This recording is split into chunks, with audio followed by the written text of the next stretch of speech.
He was 18 years old when the state told him he was free. But the only thing he inherited was a lie, a key, and a map to a place that didn't exist anymore. What he found there would burn down the past and build a future he never knew he was allowed to have. If you've ever felt like your story was written by someone else, stick around. This one's for you. Go ahead and subscribe, because we're building a community here for people who've had to find their own way home. The door to the St. Jude's home for boys clicked shut behind me with a sound I knew better than my own name. It wasn't a slam, nothing so dramatic. It was a heavy, metallic sigh of finality, the sound of a lock engaging one last time. For 12 years, that sound had been my punctuation mark. The end of a school day, the end of a visit, the end of a hope. Now, it was the beginning of everything else, and the silence it left behind was louder than any noise I'd ever heard. I stood on the top step, my entire life packed into a single, worn-out duffel bag slung over my shoulder. The strap dug into my collarbone, a familiar, grounding pressure. It was May, and the air in the city was thick with the smell of exhaust fumes and blooming linden trees, a combination of grit and sweetness that felt like a cruel joke. Freedom smelled complicated. Inside my pocket, my fingers traced the edges of a folded piece of paper. Not my birth certificate, not a graduation diploma, not even $100 bill from a distant, well-meaning relative. It was a map, a crude, hand-drawn thing on yellowed legal paper. That, and a single, rust-pitted skeleton key were my entire inheritance. Mrs. Gable, the director at St. Jude's, had given them to me that morning in her office, her face a mask of pinched pity. "Your mother didn't leave you much, Leo," she'd said, not meeting my eyes. Her gaze was fixed on a stack of files on her desk, files that contained the sterile, bureaucratic summary of my life. She was unwell. This was all that was in her effects. Some fantasy, I suppose. A ranch up in the mountains. She'd pushed the envelope across the desk. The paper was thin, and I could feel the hard shape of the key through it. The state declared the property abandoned years ago. It's likely been sold for back taxes, or maybe it never even existed. But it's legally yours to possess. This piece of paper, anyway, a fantasy. That's what she called it. For my entire life, my mother had been a fantasy. A ghost story the other kids would whisper about. The addict who left her baby on the steps of a church. The lost cause. I'd learned to build a wall around that part of myself. A fortress of silence where no questions could get in. I never asked about her, and after a while, people stopped telling me things. It was easier that way. Now, holding this map, this key, I felt a crack form in that wall. It was the first tangible thing I had ever held that had once been in her hands. It felt less like an inheritance and more like a riddle. A final, whispered word from a woman I'd never known. The duffel bag held 3 changes of clothes, a worn copy of a book a teacher had given me years ago, and the $412 I'd saved from working in the St. Jude's kitchen. It wasn't much, but it was enough for a bus ticket and a week of cheap motels if I was lucky. I looked back at the gray stone building one last time. The windows stared back like vacant eyes. For 12 years, I had dreamed of this moment, of walking away and never looking back. But there was no triumph in it, just a vast, terrifying emptiness. I was a ship cut from its moorings, drifting into an ocean I didn't know how to navigate. The map in my pocket was the only star in the sky. It pointed north to the deep, forgotten woods of the Absarica Range, to a place called Sparrow Creek Ranch. A fantasy, maybe, but it was the only fantasy I had. I pulled my shoulders back, shifted the weight of the bag, and walked down the steps into the rest of my life. The bus ride was a 3-day blur of gray highways, greasy spoon diners, and the faces of strangers, each lost in their own world. I sat by the window watching America scroll by like a movie I wasn't a part of. The concrete towers of the city gave way to sprawling suburbs, then to patchwork fields of green and gold, and finally, to the long, empty stretches of the high plains. The sky got bigger out here, a vast, overwhelming blue that made me feel even smaller than I already did.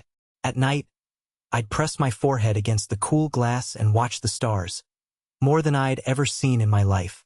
They weren't the pale, hazy pinpricks of light I knew from the city. They were sharp, brilliant, and impossibly close, like scattered diamonds on black velvet. I wondered if she'd ever looked up at this same sky. I wondered if she'd felt as lost as I did. I didn't talk to anyone. I kept my head down. My music turned up just loud enough to drown out the low murmur of conversations around me.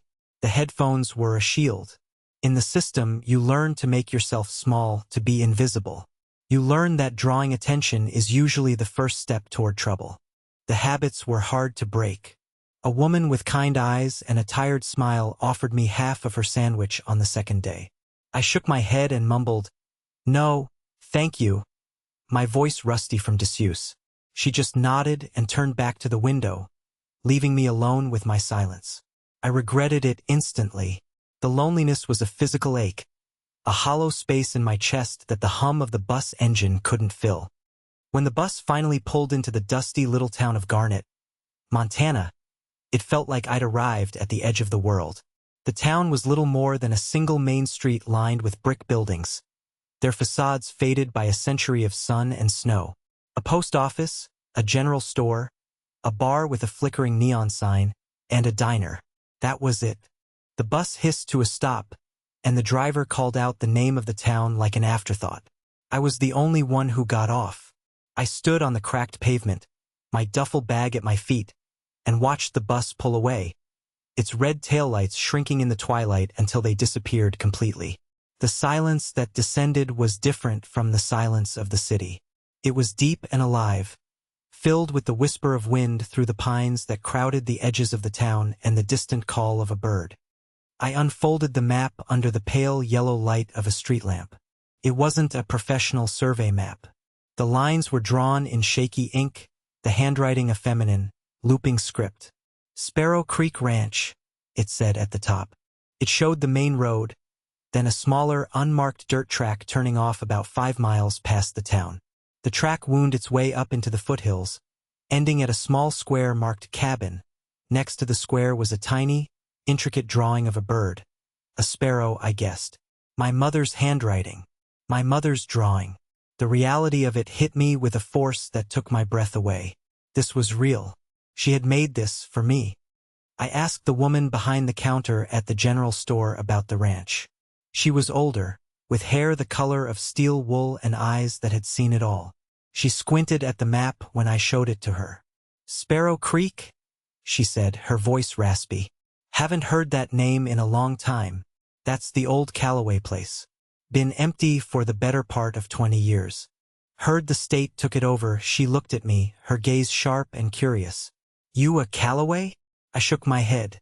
"My mother was Clara Callaway." Her expression softened, a flicker of recognition, or maybe just pity. "Clara?" she repeated, the name a ghost on her lips. "Yeah, I remember her. Wild spirit, that one. Left town in a hurry a long, long time ago." She pushed a strand of gray hair from her forehead. "The turnoff is where the map says it is. But the road's probably washed out. No one's been up there in ages. You'll have to walk it." So I walked. The sun was setting, painting the western sky in strokes of fiery orange and deep purple. The mountains loomed ahead, their peaks like jagged teeth against the fading light. The air grew cooler as I left the town behind, cleaner, filled with the scent of pine and damp earth. It was a smell I'd only ever read about in books. The 5 miles felt like 100. My legs ached, and the duffel bag felt like it was filled with rocks. But with every step, a strange sense of purpose settled over me. I wasn't running away from St. Jude's anymore. I was walking toward something. I found the turnoff just as the last light was draining from the sky. It was barely a path, more like a suggestion of a road, overgrown with weeds and flanked by towering lodgepole pines. The darkness in the forest was absolute, a thick, living blackness that swallowed the sound of my footsteps. I had a small flashlight, but its beam seemed to push the shadows back only a few feet before being devoured. Every rustle in the undergrowth, every snap of a twig, sent a jolt of fear through me. But I kept going, one foot in front of the other, following the faint indentation in the earth. The map had become a talisman in my hand, a fragile connection to the woman who had walked this path before me. After what felt like hours, the path opened into a clearing. And there it was. Silhouetted against a sky littered with stars was the dark shape of a small cabin and the skeletal remains of a collapsed barn. The air was still, and the silence was so profound it felt like I could hear my own heartbeat. I had arrived. I stood at the edge of the clearing, a strange mix of terror and reverence washing over me. This was it. Sparrow Creek Ranch. A place that wasn't supposed to exist. I walked slowly toward the cabin, my boots sinking into the soft, damp earth. The porch steps groaned under my weight, and the front door was a dark, forbidding rectangle. I pulled the key from my pocket. It felt cold and heavy in my palm. My hand was shaking as I lifted it to the lock. I hesitated, my breath catching in my throat. What was I about to open? A door? Or a past I wasn't ready for? I took a deep breath, slid the key into the lock, and turned. The mechanism inside was stiff, but it gave with a loud, grating clank that echoed through the silent clearing. The door swung inward on a single, protesting creak, opening into a darkness that smelled of dust, wood smoke, and forgotten years. The beam of my flashlight cut a nervous path through the gloom, revealing a single room. It was small, Spartan, but it wasn't empty. A simple wooden table and 2 chairs stood in the center. Against one wall was a stone fireplace, its hearth filled with old, gray ash. Against the other was a narrow bed frame, its mattress stripped bare. And everywhere, on every surface, was a thick, uniform blanket of dust, the kind that only decades of stillness can lay down. Cobwebs hung from the rafters like ghostly chandeliers. It was a place frozen in time, a perfect diorama of the moment someone had walked out and never come back. I stepped inside, my footsteps muffled by the dust on the floorboards. The air was cold, but it was a dry, clean cold, not the damp chill of the city. I ran my fingers along the back of a chair, leaving a clean streak in the grime. This was real wood, solid and heavy. Someone had built this. Someone had lived here. I dropped my duffel bag by the door with a soft thud. The sound was an intrusion, a violation of the deep, patient silence. I felt like a trespasser in my own history. I walked through the main room and found a small kitchenette in an alcove, with a rusty hand pump for a sink and a wood-burning stove. A door next to it led to a tiny bedroom, just big enough for a single bed and a small wooden dresser. Everything was coated in the same layer of gray dust. It was like walking through a photograph. I went back to the main room and sat down at the table, the flashlight beam aimed at the ceiling, casting a wide, pale circle of light. The silence pressed in on me. I was completely, utterly alone.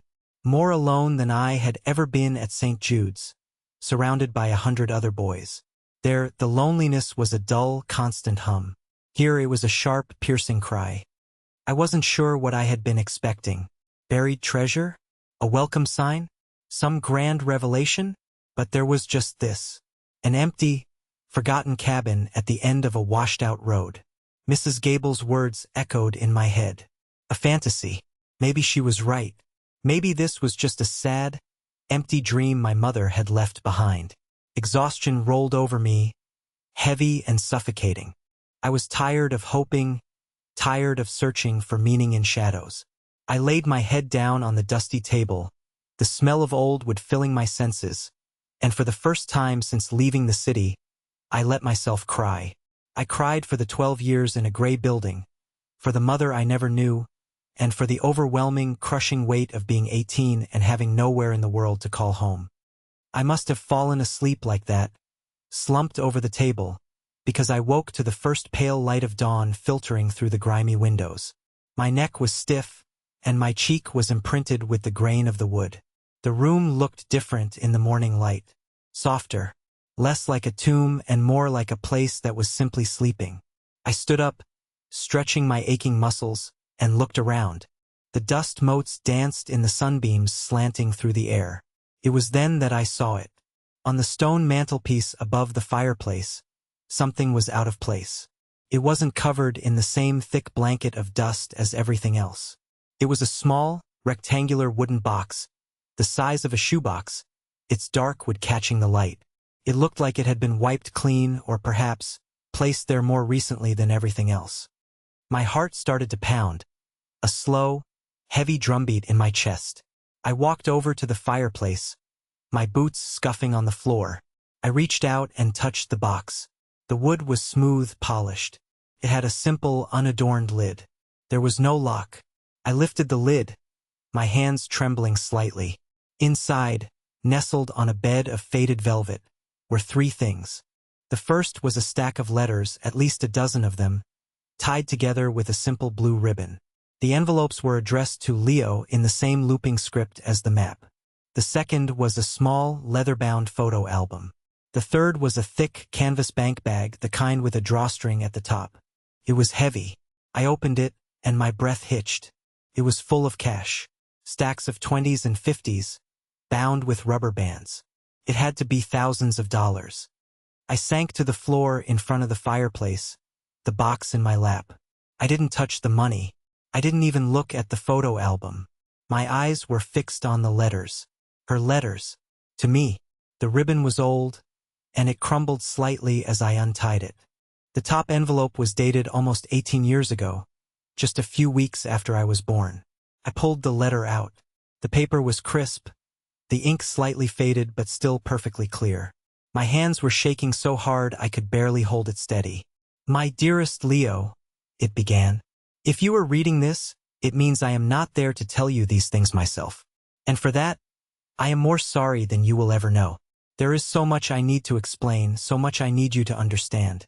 First, and most importantly, I want you to know that you were not abandoned. You were protected. Every choice I made, every single one, I made to keep you safe." I read that line again and again. You were not abandoned. You were protected. The words were a key, unlocking a door in my mind I hadn't even known was there. The fortress I had built around my heart, the one made of silence and resignation, began to crumble. I read on, my vision blurring with tears. She wrote about this cabin, about how she'd bought it with the last of her inheritance from her own parents, my grandparents. She called it her sanctuary, the one place she felt safe. She wrote about her work. She wasn't an addict. She was a journalist, an investigative reporter. She had been working on a story, a big one, about a company called Atlas Mining. They were a powerful corporation, she wrote, with deep political connections. They were illegally dumping toxic waste in the rivers upstream from several small towns, including Garnet. People were getting sick. The land was being poisoned. She had found proof, internal documents, test results, whistleblower testimony. She was close to publishing the story, but they found out. They started with threats. Phone calls in the middle of the night. Men in dark cars parked outside her apartment. They told her to drop it, to walk away. When she refused, they escalated. They broke into her apartment, ransacked it, left a single, chilling message on her mirror. They knew she had a son. "They made it clear," she wrote, "that they would not hesitate to hurt you, to silence me. I looked at you, my beautiful, perfect boy, and I saw my own failure. My work had put you in danger. I couldn't go to the police. Atlas owned half the force in that city. I couldn't run. They would find us. The only thing I could think to do was to make you disappear, to hide you somewhere they would never look." She described the agony of her decision, how she drove for 2 days, ending up at St. Jude's, a place far away, a place with no connection to her. She wrote about leaving me on the steps, wrapped in a blanket with a small, anonymous note. "It was the hardest thing I have ever done, Leo. Walking away from you was like tearing out my own heart. I watched from across the street until someone came out and took you inside. I sat in my car and wept until the sun came up. I told myself it was temporary. I would publish the story, expose them, and then I would come back for you. I would have the money from the settlement to build us a new life, right here at Sparrow Creek. But it never happened. She went back to the city, but they were waiting for her. They didn't hurt her physically. They were smarter than that. They framed her, planted drugs in her car, paid off a witness. The story she was about to break was buried, and she was discredited, labeled an unstable addict. The charges were eventually dropped, but the damage was done. Her reputation was ruined. No one would hire her. No one would listen to her. She was broken.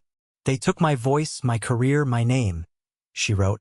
But they couldn't take this land. They couldn't take my love for you. I came back here to the cabin. I worked odd jobs in town, saving every penny I could. That money in the bag, it's for you. It's not much, but it's a start. It's 18 years of washing dishes and cleaning houses. All for you. I had to stop reading. My chest was tight and I couldn't breathe. The entire foundation of my life, the story I had been told, the story I had told myself, was a lie. My mother wasn't a ghost. She was a fighter. She hadn't thrown me away. She had hidden me. The shame I had carried for 18 years. The quiet, gnawing feeling of being unwanted. It all just evaporated, replaced by a wave of grief so profound it knocked the air out of my lungs. I grieved for the woman I had never known, for the life she had lost, for the years we had been stolen from each other. And I grieved for the boy who had grown up believing he was worthless. I laid the letter on the floor and picked up the next one, and the next. For hours, I sat there, surrounded by the pages of her life, and I read. She wrote about her hopes for me. She wanted me to learn to fish in the creek, to hike the mountain trails, to see the stars without the city lights to dim them. She wrote about the people in Garnet, the good ones you could trust. The woman at the general store, Martha. A lawyer in town named Elias Vance, an old friend of her father's who, she said, knows the truth and has a good heart. Even if he hides it, she described the land. The way the light changed on the mountains throughout the day. The names of the wildflowers that grew in the meadow in the spring. She was giving me a home, not just with a roof and four walls, but with stories and memories. She was trying to be a mother from across a chasm of time and silence. The last letter was different. The handwriting was weaker, more shaky. It was dated 2 years ago. My dearest Leo, it began. I don't have much time left. The sickness the doctors warned me about, the one that came from the water I drank back in the city all those years ago, has caught up with me. It's ironic, isn't it? The poison I was trying to expose is the one that's killing me. I'm so tired, my love. But I am not afraid. My only regret is that I will not get to see you walk up this path. I will not get to see the man you've become. Elias, Mr. Vance, he has my will. He will make sure you get the deed to this place when you turn 18. He promised me he would leave the box for you here on the mantel. He said he would check on the place, keep it from falling completely to ruin. I hope he did. She had arranged it all. She had planned for this day, for my arrival. She knew she wouldn't be here, but she had paved the way for me. The letter continued, and this part was a warning. Atlas Mining never went away, Leo. They just changed their name. They're called TerraCorp now, and they still want this valley. They've been buying up land all around here quietly for years. This ranch is one of the last holdouts. They will come for it. They will offer you money, more money than you've ever dreamed of. It will be tempting to take it, to sell this place and walk away, to start a new life somewhere else, free from all this history. And I want you to know, if that is your choice, I will understand. You owe this fight nothing. You deserve a life of peace. She paused, as if gathering her strength. But there is another choice. The evidence I gathered all those years ago. It's still good. It's still true. I couldn't use it, but you can. I've hidden it. Here. On this land. A final secret. Look for the oldest sentinel, where the sparrow makes her nest. That's all I can say. The choice is yours, Leo. To sell and live an easy life, or to stay and fight for the truth. Whatever you decide, know that I am proud of you. Know that I have loved you every single day of your life. Always. Your mother, Clara. I set the last letter down, my hands numb. The sun was high in the sky now, streaming through the windows, illuminating the dust that her words had stirred up. My world had been turned inside out. The narrative of my life, the one where I was a footnote in a tragedy, had been a lie. I was the center of a story of love, of sacrifice, of a fight that wasn't over. The money in the bag suddenly felt heavy with the weight of her life's work. The cabin wasn't an abandoned relic. It was a sanctuary, a headquarters, an inheritance of purpose. Listen, if you've made it this far into my story, you know this feeling. Maybe not the specifics, not the cabin or the letters. But that moment, the moment the story you thought was your life turns out to be just one version of the truth. It's like the floor drops out from under you. You question everything. Who you are, where you came from, what it all means. It's terrifying.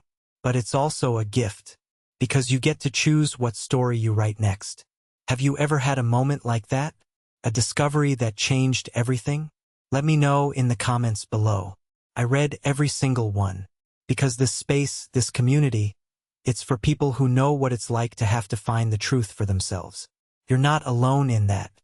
Now, let's get back to that cabin because my mother had left me one last riddle. Look for the oldest sentinel where the sparrow makes her nest. I stood up and walked to the door, my mind racing. A sentinel. A guard. A watchman. It had to be a tree. I stepped out onto the porch, my eyes scanning the clearing.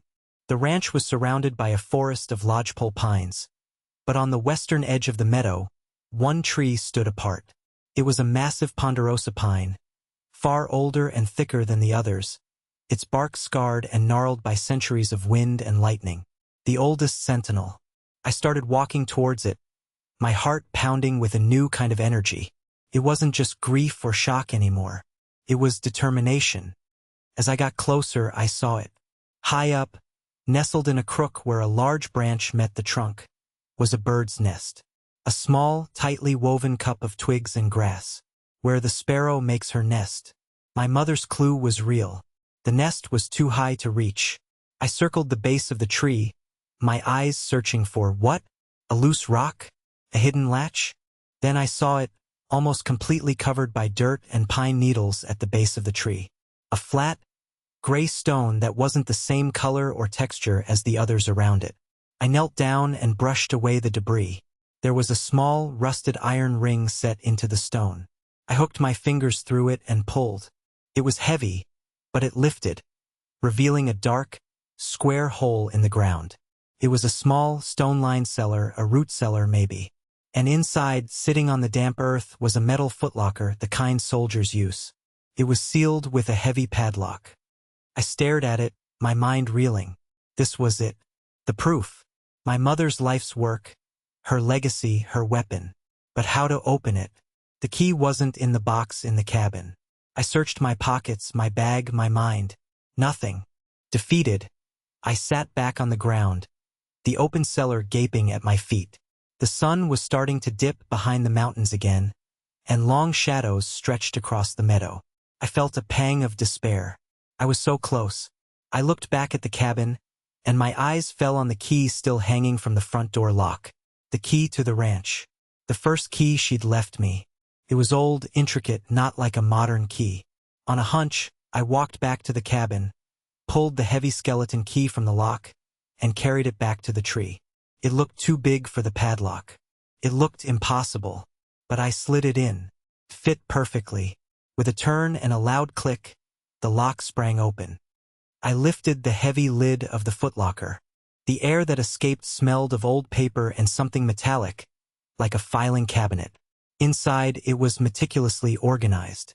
There were stacks of documents in waterproof plastic sleeves, lab reports detailing chemical compounds found in the local water supply, internal memos from Atlas Mining discussing acceptable levels of contamination, financial records showing payoffs to local officials. There were audio cassette tapes, labeled with dates and names. And there were photographs, black and white photos of corroded pipes leaking dark sludge into a clear stream, of dead fish washed up on a riverbank, of a child with a skin rash so severe it was hard to look at. This wasn't just research. This was an indictment. It was the truth, buried in the earth for 2 decades. And at the very bottom, there was one more thing. A small, sealed envelope with my name on it. It was a short note, just a few lines.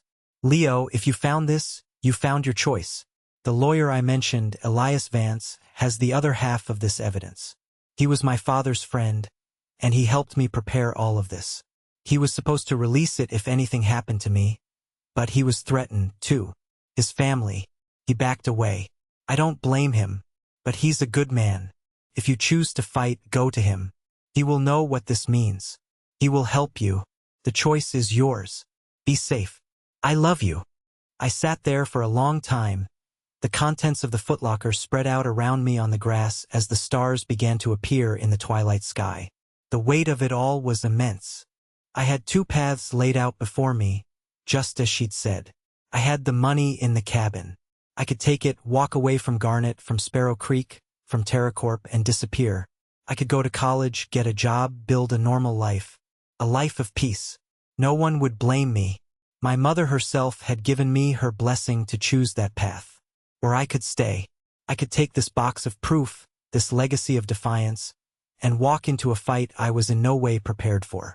A fight against a powerful, ruthless company that had already destroyed my mother's life and, indirectly, caused her death. A fight they had threatened to bring to a child. A fight they would surely bring to me. The choice should have been hard.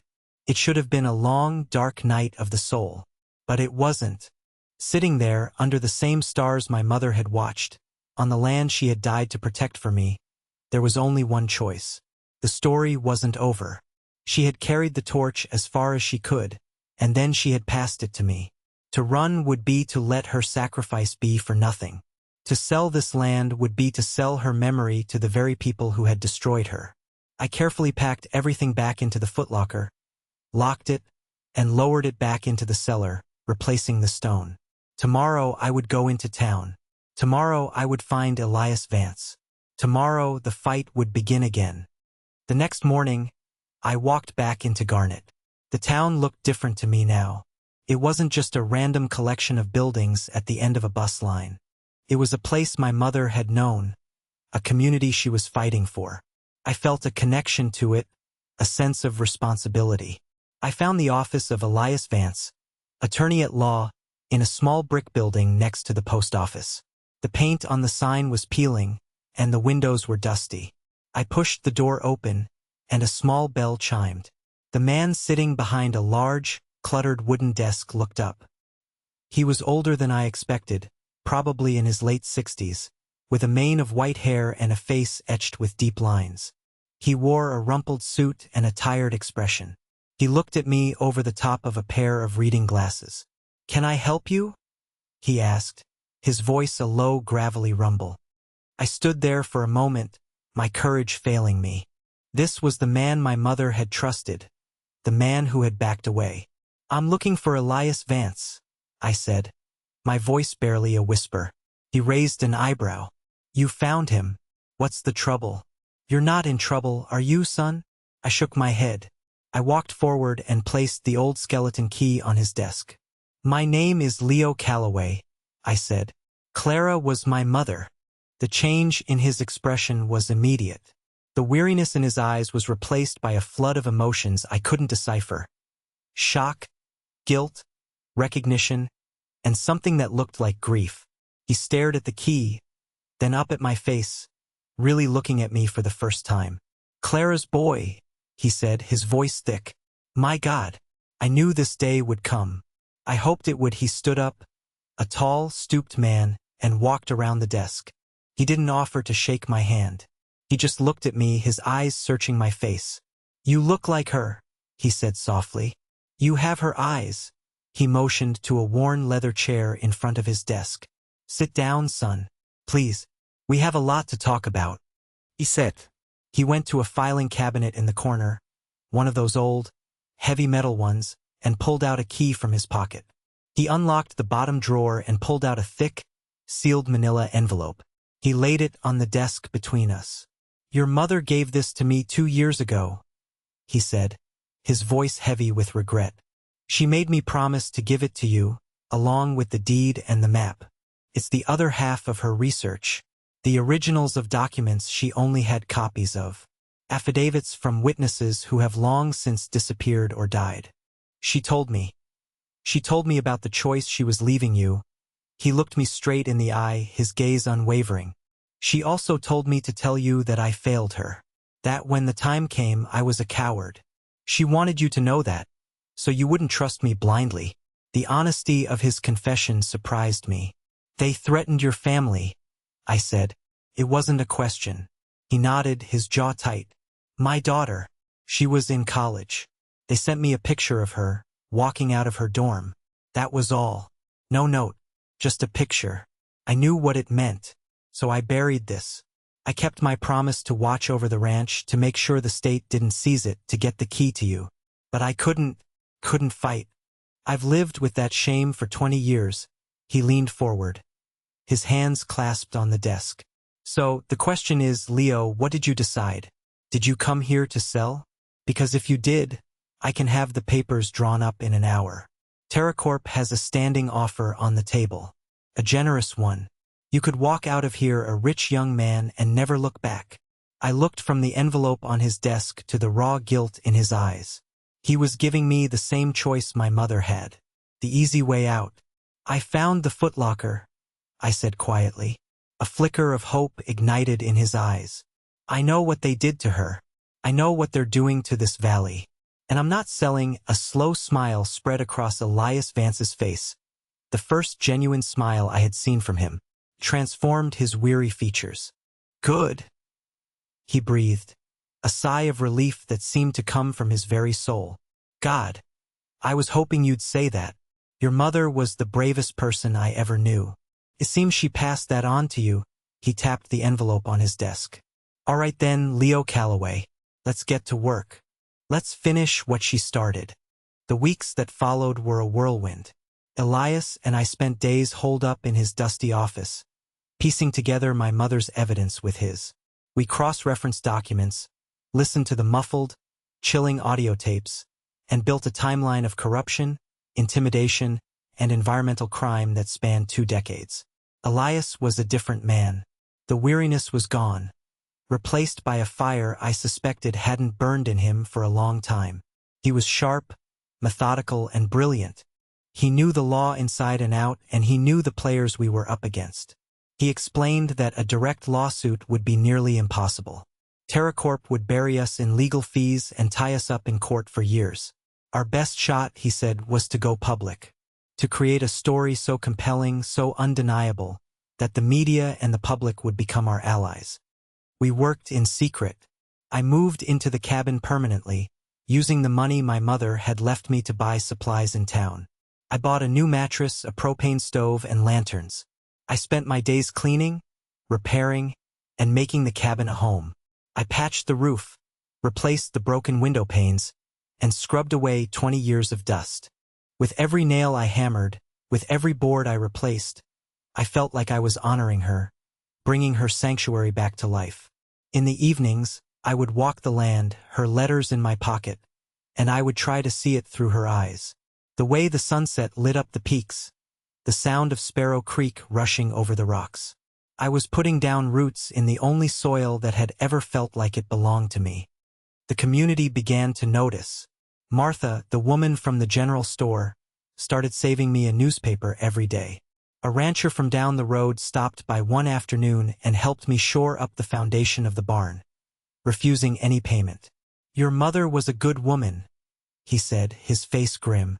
She tried to warn us. We should have listened. People started talking. Whispers about Clara Calloway's son, back to finish his mother's work. TerraCorp noticed, too. One afternoon, a sleek black SUV drove up the washed-out road. A man in an expensive suit got out. He was polished, smooth, with a smile that didn't reach his eyes. He introduced himself as a representative from TerraCorp's land acquisition department. He didn't threaten me. He was much smarter than that. He was friendly, empathetic. He said he understood my sentimental attachment to the land, but that the company was prepared to make me a life-changing offer. He named a number that made my head spin. It was more money than anyone in my family had ever seen.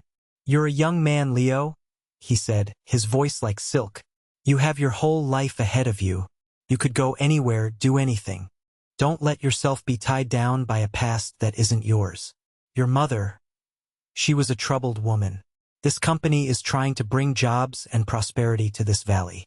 Don't stand in the way of progress. I listened to him, my hands clenched into fists in my pockets. He was using the same lies that had destroyed her, twisting her memory into a weapon against me. When he was finished, I just looked at him. This land is not for sale, I said, my voice steady. Not now, not ever. Now get off my property. The smile on his face vanished, replaced by a cold, flat stare. "You're making a mistake, kid," he said, his voice losing its silken edge. He got back in his SUV and drove away, leaving a cloud of dust in his wake. The first shot had been fired. Elias and I knew we had to move fast. We compiled the strongest parts of our evidence into a single explosive package. The smoking gun was a recording of a phone call where a top Atlas mining executive explicitly ordered the cover-up and admitted to framing my mother. Elias had a contact, a journalist at a national newspaper, a young, hungry reporter who reminded him of Clara. He made the call. He told her he had the story of a lifetime, a story of corporate malfeasance, environmental disaster, and a mother's fight for justice being carried on by her son. She was on a plane the next day. The story broke a week later. It was front-page news. Poison in the Valley. How TerraCorp's legacy of deceit destroyed a town and a family. It had everything. The science, the corporate documents, the human tragedy.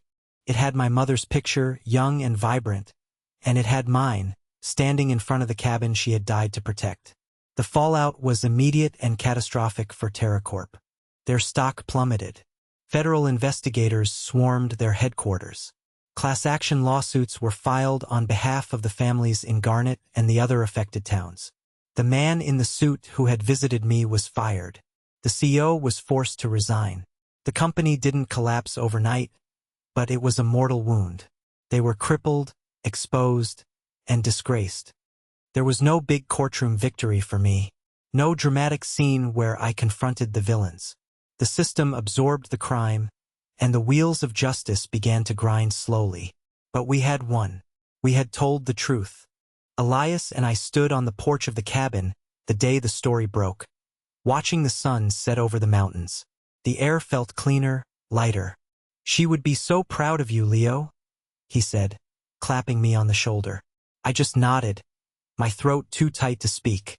I looked out at the valley, her valley, our valley, and I knew I was home. The scars remain, of course. The money from the eventual settlements helped the town rebuild, helped families get the medical care they needed, cleaned up the rivers, but it couldn't bring back the people who had been lost. Couldn't bring back my mother. My inheritance wasn't the money, or even the land itself. It was the story. It was the choice. It was the chance to stand for something, to finish the work of a woman I never met but have come to know better than anyone. I'm still here at Sparrow Creek Ranch. The barn is rebuilt, the cabin is warm, and there's a small garden out back. It's not a fantasy anymore. It's my life. I learned that home isn't just a place you're given. Sometimes it's a place you have to fight for. Sometimes it's a truth you have to unearth from the dirt. What this whole journey has taught me is that our stories are the most valuable things we will ever own. The world will try to write them for us, to label us, to put us in boxes. The lost cause, the orphan, the victim. But we get to pick up the pen. We get to decide what our past means and what our future will be. The real inheritance isn't what's left to you, but what you choose to do with it. That's the lesson I learned here, in the quiet of these mountains. And it's the reason I share these stories. If my story resonated with you, if you've ever felt like you had to fight to reclaim your own narrative, then I hope you'll subscribe and become part of this community. Share your own story in the comments because every voice matters, every story deserves to be heard. You are not what happened to you. You are what you choose to become. And the choosing, that's where the freedom really begins.